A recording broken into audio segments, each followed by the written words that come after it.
నిజామాబాద్ జిల్లా ఎడపల్లి మండల కేంద్రంలో విఆర్ఏలు గత 80 రోజులుగా నిర్వహిస్తున్న తమ సమ్మెను విరమించారు. ఈ సందర్భంగా విఆర్ఏల సంఘం మండల అధ్యక్షుడు రమేష్ మాట్లాడుతూ సీఎస్ సోమేష్ కుమార్ నేతృత్వంలో జరిగిన చర్చలు సఫలమయ్యాయని పేర్కొన్నారు. విఆర్ఏలకు అందరికీ పే స్కేల్ అమలు చేయడంతో పాటు ఉద్యోగ భద్రత కల్పిస్తామని రాష్ట్ర ప్రభుత్వం హామీ ఇచ్చింది అన్నారు.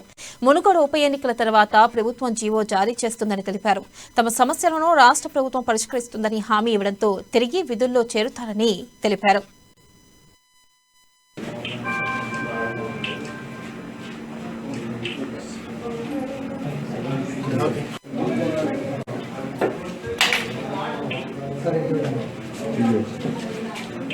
గతంలో 2020లో వీఆర్లకు పే స్కేల్ ఇస్తానని నిండు అసెంబ్లీ సాక్షిగా చెప్పడం జరిగింది.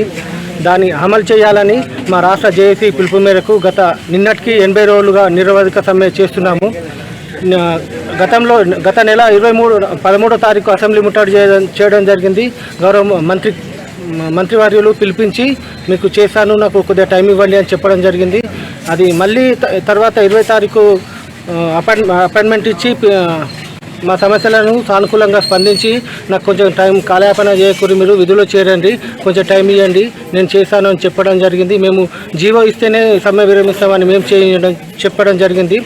నిన్న గౌరవ సిఎస్ గారు పిలుపునిచ్చి మాతో చర్చలు జరిపారు. మేము అందులో సమ్మె ఎన్ని రోజులు చేసినామో అన్ని రోజులు జీతాలు ఇస్తారన్నారు, అలాగే పే స్కేల్ ఇస్తారన్నారు, 50 సంవత్సరాల పైబడిన వారికి వారి వారసులకు ఇస్తారన్నాడు, మరియు పదోన్నతులను బట్టి అర్హతలు కల్పిస్తారని చెప్పడం జరిగింది. మేము వీఆర్ఏ సమ్మె చేసినప్పుడు సమయంలో కొందరు వీఆర్ఏలు 65 మంది వీఆర్ఏలు చనిపోయారు. వాళ్ళ గవర్నమెంట్ పరంగా ఆర్థికంగా ఆదుకుంటామని కూడా చెప్పడం జరిగింది.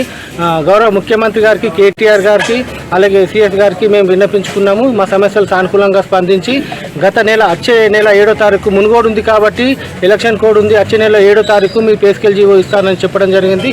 దానికి సానుకూలంగా స్పందించి